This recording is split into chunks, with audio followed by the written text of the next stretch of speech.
Welcome back to the Big Screen Bulls podcast, where you have myself, Caleb Kindle, and my partner in crime himself, Christian McCrite. Hi, wait, crime. I promise we're not doing any crime. No, that's what you think. Except for stealing people's hearts. That's what we should be doing. And probably breaking some copyright laws if we had our own movies. Oh, yeah, that's true. Well, yeah, guys, welcome back. If you see, we don't have a guest on for this one, so it's a little bit almost in some ways unique. We just have me and Christian on, so. That's right. We're taking a step back for this one. It's going to be a bit of a shorter one.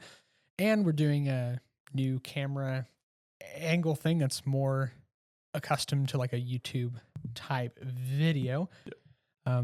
So now we're pretty much facing you guys. Yeah, instead of looking at each other, we'll be looking at the beautiful camera here. The Canon HD. What's some other things written on it? I don't know. I am not a camera person. This is not my field of expertise. I'm like, it's a camera. There's good camera and bad camera. But yeah, guys, we just want to talk just real quick, just to go through the new Shazam movie. I know this has kind of been long overdue on our end of things since this movie came out probably over a month ago now. Yeah, it's been a while. It came out March something. Yeah, end of March. So it's been about a month. Yeah, it's been a while. So hopefully no spoilers for you guys out there. That's right. But for the most part, I mean, if you haven't seen this movie by now, I mean, what are you doing, man? Come on. Is it really? I guess I can understand the people as well too. They're waiting to go to HBO Max, but sure. And DC's had its fair share of issues. Yeah. So, well, especially with the last one we talked about through this, which was, again, I think you guys all heard our thoughts on it, but when we did Black Adam, going through everything, and just the weirdness of what that movie was. Yeah, I think looking back, I like that movie less than I did when I first got out of there. Because I mean, I'm more of like a casual like moviegoer. So like, although I have like very strong opinions towards things, I ultimately it's difficult for me to find movies that I actually don't enjoy. Yep. And because of that, I was like, oh, this movie's fine. And I think that you were a little bit more realistic about it than I was. Yeah. And then definitely looking back, I'm like, yeah, maybe it's not as good as I originally thought. And I think as well too, like some of it was like, well, why the heck did they do it this way? That's like half the movie I was wondering, like, why the heck did they do it this way? And I guess I didn't know this, but a lot of the movie was affected by having Dwayne "The Rock" Johnson on for it. Yeah, that's pretty much like the entire like advertising. Yeah, the market for this movie. Hey, like Dwayne "The Rock" Johnson's in it. Yeah, well, it's like Black Adam is a Shazam villain. He's the first Shazam villain. And it never mentions Shazam at all in the movie, except for when he has to say it to use his powers. It doesn't really mention anything about the hero Shazam, and the ending has to do with they brought in Henry Cavill like as like Superman in the post-credit scene, when it would have made more sense to bring in Shazam. But like hearing more about it, like Dwayne "The Rock" Johnson said, well, I don't think Shazam's serious enough of a villain or of an adversary for it. Yeah. Yeah. So, and I don't know, that's all rumor as well too. Again, this could be DC or Warner Brothers trying to make this up just to try to make up for producing a bad movie. Sure.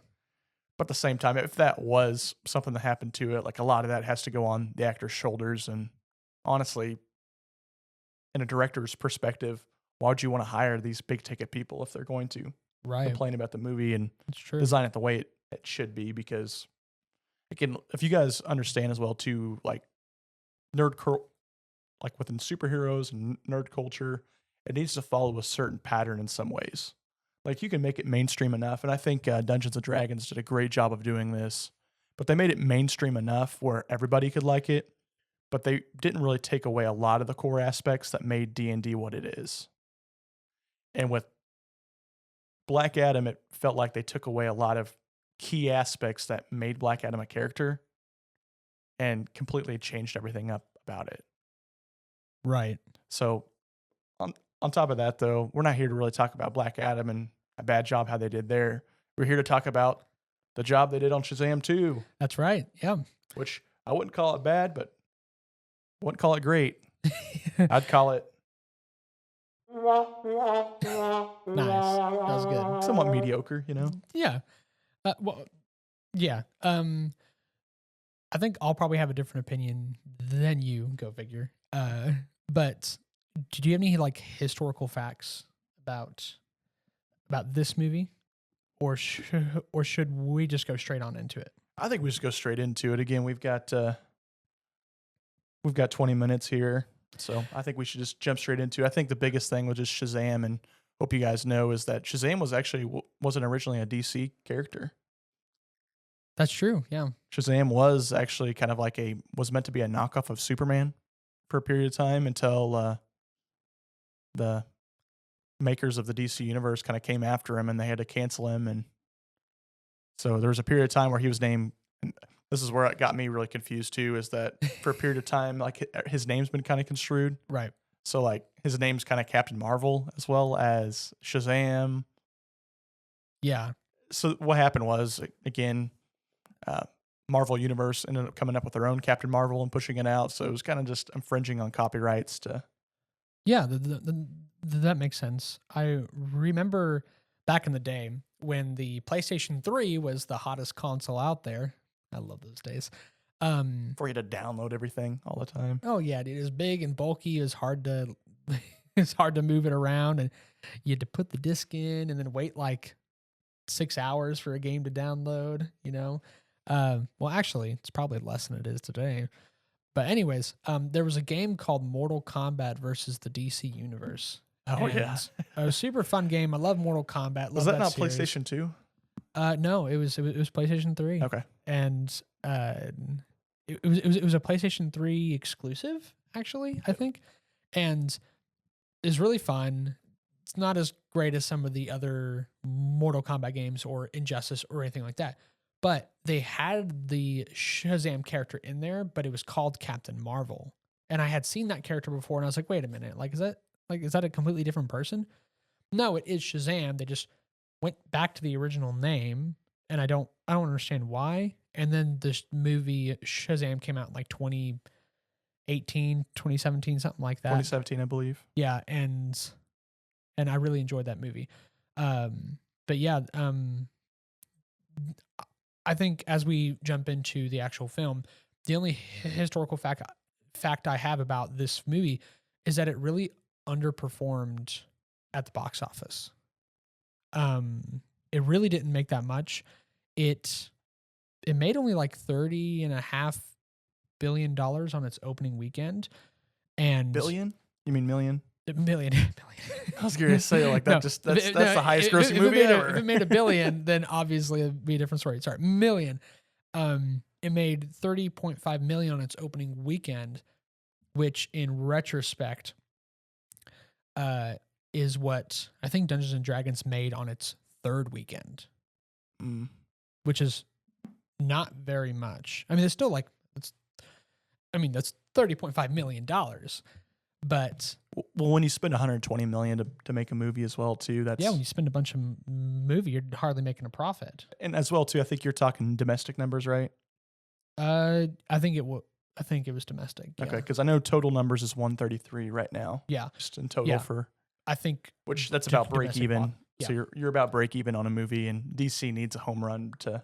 They do get out the gates here. And I was really confused on whether this movie was going to be a part of the upcoming like DCU or whatever it is it's called that James Gunn has. The way that he said it was, quote, Shazam has always kind of been its own thing. And so I think that's his way of saying they're keeping Shazam around, because so far his story hasn't really intertwined a whole lot with the regular DCU, because in the first movie at the end, when they're supposed to bring in a Superman cameo, you don't actually see the person's face. So like you could pass that off. But this movie does something different at the end, and we'll get to that later. But going straight into the movie, what were your overall thoughts on it? Again, I think somebody else had said this, so this isn't a crazy original thought on my end of things, but it felt like they never did anything wrong in the movie, but they never did anything like amazingly well in the movie. Like I feel like they didn't really take any risks, which I know they can't take any risk right now because DC's in a lot of trouble right now, but it didn't really pay off in a lot of ways. So I'd say I think it did maybe what it was meant to do in DC's eyes, that they just wanted to keep fans busy until The Flash comes out, which is supposed to be the greatest superhero movie of all time. Again, I'm going to be very disappointed if that movie's not that good. Extremely. And I'm pointing at you, camera. I'm talking to you, buddy. Get back over here and kill each other. No, I kind of agree. Since DC is in a tough spot right now, this was I mean, if this movie really flopped, then I think the expectations for the DCU going forward would have been even higher. Yeah. Which is not great. So because they're already really high, because we've already had all these things happen, all these a few good movies. I actually think that the DCU has actually had 2 or 3 decent movies. Wonder Woman's not bad. I don't think it's like the masterpiece that a lot of other people think it is. I like Man of Steel. I think that movie's fine. I think it works for what it is. And Zack Snyder's Justice League is really good. Not the one that was released in theaters. That was Joss Whedon's Justice League. That one's not good. Zack Snyder's 4.5 hour cut of Justice League that's on HBO Max is phenomenal. It's really good. And then you have a lot of mediocre stuff. But Shazam was one of the things that was kind of by itself. It was a little bit more separate. And it was kind of like that just fun, popcorn, entertainment, DC superhero film. It's meant to be its kind of goofier offset because the DC has a lot of really dark characters. Right. And we've seen it within this newest Batman movie that came out in 2022. And the Suicide Squad movie that came out a couple years ago as well. And then even Peacemaker, the TV show. Which is a good TV. It's funny. Yeah, it's a good, again, it seems like they're DC's trying more of their hand at funniness. But this is kind of more of that child humor of, okay, this kids can handle this. It's not heavy killing and all that craziness. So right. And I think the themes that are in the Shazam film are darker, but it has enough lighthearted humor and characters who have their own personalities. Yeah. And it's a silly humor too, I'll just say. Yeah. I'm just trying to pick out and get into kind of spoilers here, guys, but there's a love interest within Shazam and Wonder Woman as well too. Just that's kind of funny. It's a little dorky. Yeah. It's funny, but that's what, because it's more right. It's more like that teenage kid that sees the really attractive girl on a magazine or a movie, and they're like, oh, I'm man, I really got it. I really got the hots for her. Yeah. But there's no actual substance there. It's just played off as this is a kid. He's a kid that has these powers. Then when he transforms, he gets an adult body, but he still has the mind of a child. Yeah. So, but the actual, huh? Oh, go ahead. Sorry. No, I'm cutting you off too much. You can go ahead. I'll allow you to go. But I'm trying to think other goofy things. There's that pencil or the pen that would write whatever they said. Oh yeah, the ink quill. Yeah. Yeah, or something like that. Yeah, but it's supposed to. It know was everything. Kind of like a pen. Yeah. Yeah. It's like a pen that basically wrote everything down, and they just would talk over it, trying to think through their ideas. Yeah, and it was really funny because they just say things that were completely unrelated, and it would write it down, and they would have to be like, no, cross that out, and it keeps going. It's no, he didn't pick any of that up. He's too smart of a pen to to go through that. And that was funny. Booyah, we're gonna trap him this time or something. They didn't even bother proofreading it before sending it out. Right? Yeah, man, I was that kid. That was funny. So the plot of the story revolves around how in the first film, Shazam broke the staff. He broke the magical staff, and that released the Daughters of Atlas from their prison. Yep. And so the Daughters of Atlas are mad because Shazam got the powers of the gods that they thought was unjustly taken from them. So their goal was just to get those back. And there's 3 of them. There's 2 older ones, and then there's one younger one that's revealed later. But so Shazam, or Billy Batson, he's now figuring out like, okay, I'm about to basically graduate high school or something like that. I'm getting older. And so He's getting ready to eventually, age out like, of foster yeah, care as yeah, well too. So when it gets to that point, like in time, like parents will no longer get money for having the kid if they're over 18, and he's the right. newest member to the family. So he's just like, okay, now I'm going to be cast out on the street here very soon. Yeah. So he's trying to, and he's given these Shazam powers to like all of his foster, all of his siblings, and so he's trying to keep them together, like as a family, trying to do everything with them, trying to keep tabs on them at all times because he doesn't want to let go of them. He doesn't want to let go of the fact that he's aging out and he may not have a home with them later. Yeah. Like that aspect, and just he's never really had a sense of home wherever he's been. So this is kind of like his only like little sense of family and community that he's ever had. Right. And again, they want to live kind of different lives than what he's doing right now at the time. So And you know what? I can relate to that. Like not that specifically. I'm not a foster kid, but almost with some of my friends, we're going through high school and going through college and graduating both of them. I've had like this sense of, oh, there's all these people that I've made connections with, all these people that I've had a lot of good memories with, and I'm not ready to let that go. yeah. But eventually you do have to you have to man up. You got to be an adult, and you have to realize that the older we get, the more responsibilities that we take on, and that comes with hard work, determination, grit, blood, sweat, all of it. And it doesn't mean that those friendships were meaningless if you guys grow a little bit apart and be an adult. In fact, sometimes it actually makes you look more fondly back on those times. Yeah. But I think like at this moment, he's still a kid. So he's thinking like, I don't know what's going to happen after this. So he's constantly trying to keep them together. And Freddy's wanting to go by himself and be be his own like perfect superhero, which I love him in this movie. He's funny. Then he ends up finding this girl who he ends up having feelings for. And then spoiler alert, she turns out to be the third daughter of Atlas. And she has like these weird powers where she can like reconstruct and deconstruct things. It's kind of like Doctor Strange type stuff. And then she can like basically teleport. I think is it's like it's a different way of teleportation. It's like transporting you from one place to another, but instead of like a portal or just a snap of a finger and you're there, it's more like you can see the world kind of bend and warp until you've like backed up into a new space. It's really interesting. Yeah. And all the daughters of Atlas have kind of like little separate powers as well. Yeah. To be able to get what they need to. So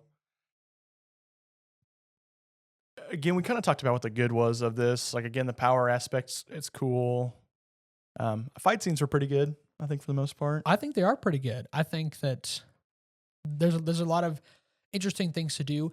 This movie has a plus, which I mentioned in the Marvel Cinematic Universe series that we've done. If you haven't seen that or heard that, please go check that out.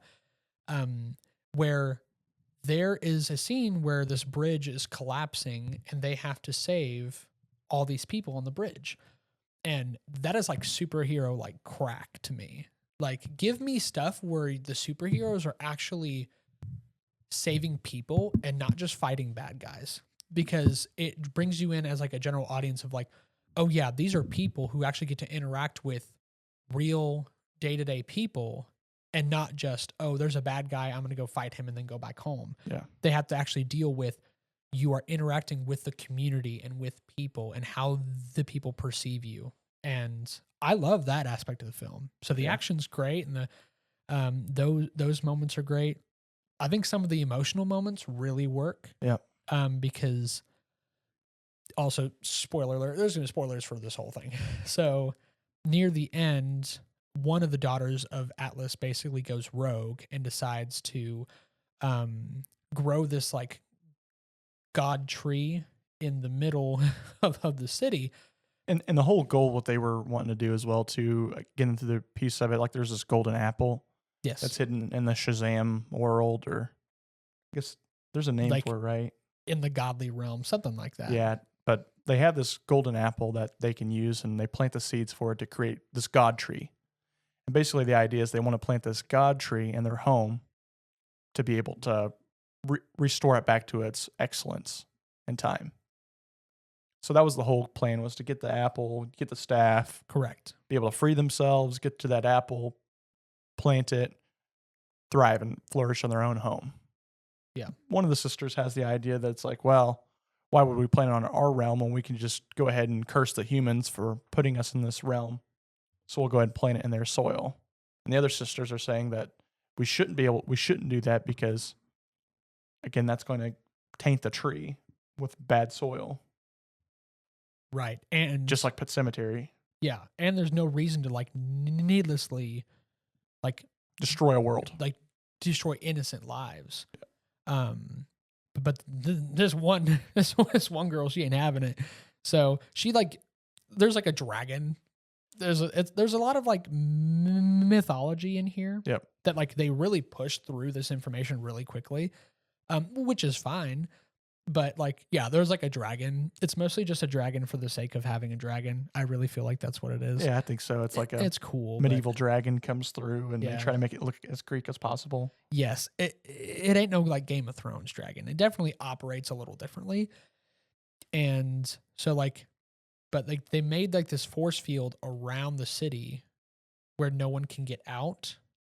And eventually the oldest Atlas, the daughter, and the youngest help Shazam and the rest of them like shrink this force field like just around the football stadium where the where the tree is at. And or it might have been a baseball stadium, either one. Sports stadium, sports ball. But it was baseball. Baseball, you say? So it shrinks around it, and they have to find a way to basically destroy the tree, and the one daughter of Atlas who's going rogue, and the dragon.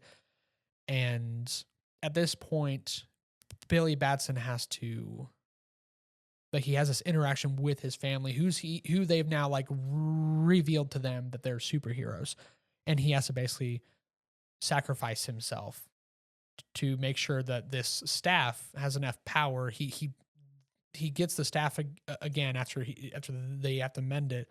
He gets the staff. He overloads inside the force field with electricity, bounces around, and it draws itself to the staff. And his plan is to overload it, and then it's basically like a big bomb. But he doesn't want to kill anybody else, so he has to shrink the force field enough where it's just him and the other person inside of there. And I think that actually works really well, because the oldest daughter of Atlas, she is on the rooftop and she says, like, there is a true God. Acknowledging that, like, not only does he have the powers, but he has the heart and like the nobleness of owning that power. Yeah. And he's still like, this is a teenage kid. This is a teenage kid who's like, what, probably 15, 16 years old? He's about 18. 18? Oh, shoot. Maybe he's a lot older than I thought. I think he's just getting ready to turn 18 is what the plotline of the story is. Right. Who has to acknowledge that he has to single-handedly try to sacrifice his own life to save everybody else. Yep, his family. And he does. He dies. And he dies, but that's where I think like this lost a little bit of luster. It's like, okay, all the stakes were super, super high, but you can just tell the whole entire time throughout the movie that he's going to live through it.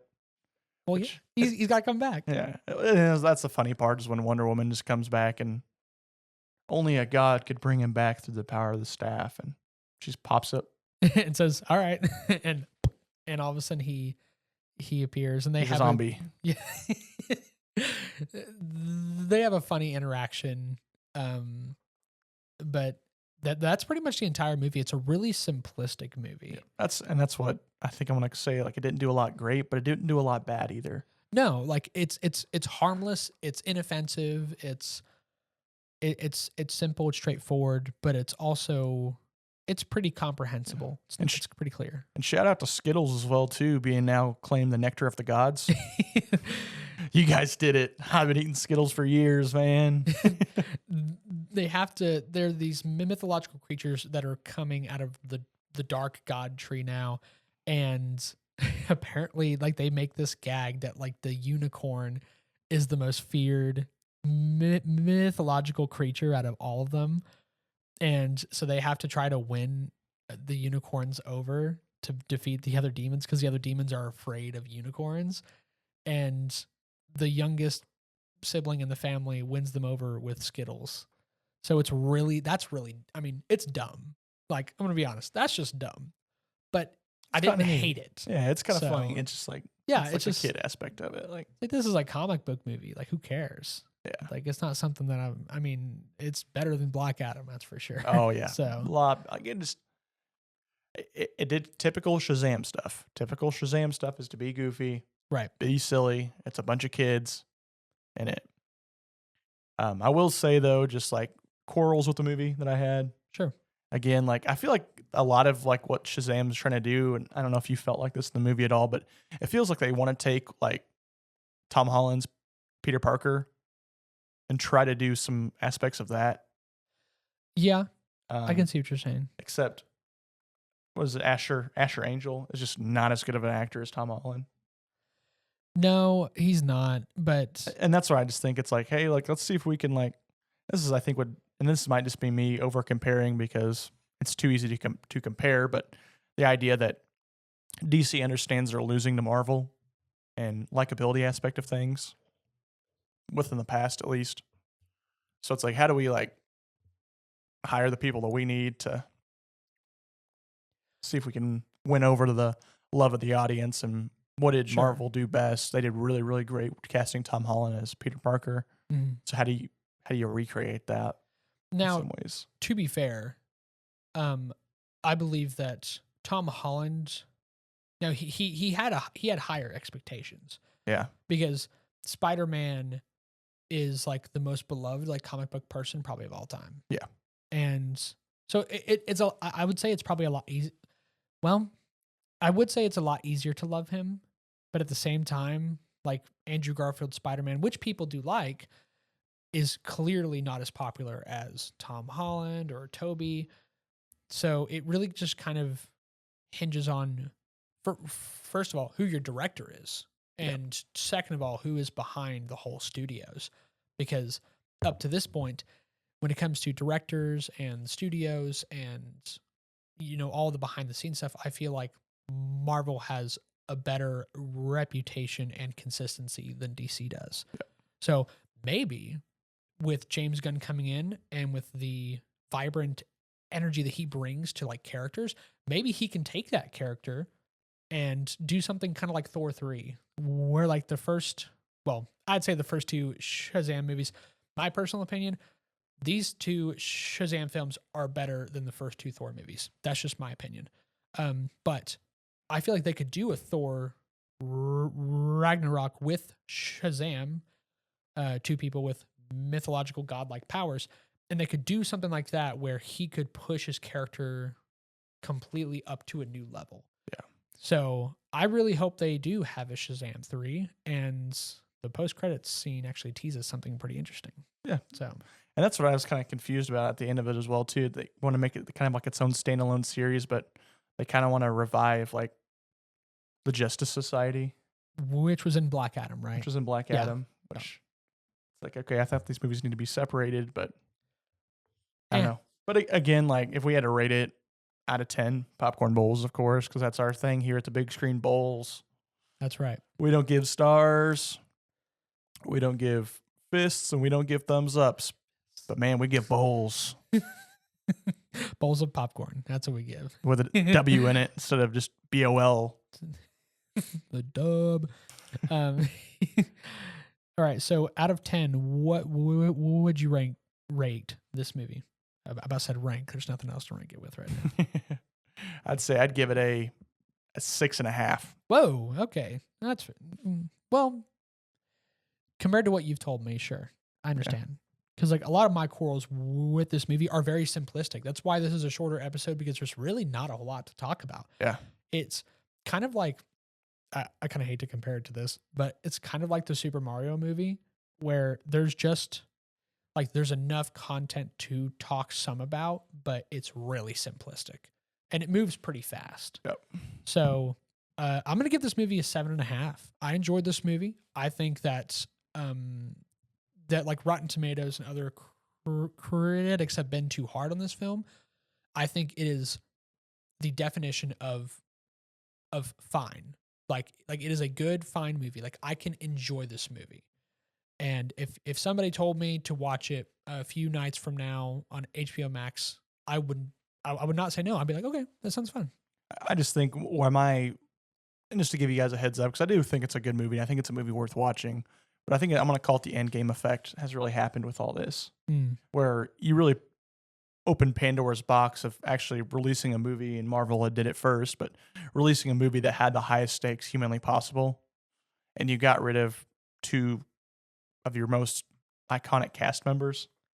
That's a good point. And it's like, that's a really, really high point just in superhero history in total. And it's hard to build back up to that. So I think everybody's just struggling right now with superhero movies in general because you can't recreate those moments. Yeah. There is some like superhero movie fatigue going on. That's the phrase that I've heard. I would agree with that as well too. Yeah. We've been running a superhero marathon for too long. Yeah. Give me some water. They're like, I'm like a super. Take me out, coach. Coach. Coach, I need to be taken out. No, but we have differing opinions, but our overall thoughts are pretty similar. I think it just depends on our rating. More depends on, like for me, like rewatchability and overall entertainment. Yeah, I probably won't rewatch this again, to be honest with you. After I think once or I twice. Will. I think this is a movie that, like, if I'm with my future family, like wife, kids, all that, it'd be fun to have like a marathon night where I show the first two movies. So yeah. I will say they didn't show, like, they teased a lot of stuff from the first film, the first Shazam with the villain and stuff. Yep. That doesn't go anywhere in this film. So I'm just telling you, and the post-credit scene has stuff with as you said, the Justice League Society, and it's actually a really good interaction. I think it's funny because it's with the people from Peacemaker. Yep. So it is funny, but yeah, it's fine. It's fine for what it is. No, guys, make sure to like, subscribe, share. If you're not wanting to see our beautiful faces on YouTube, then you need to lower your standards. We can't be everything out here. Yeah. But signing off for now. Stay classy, Bowls.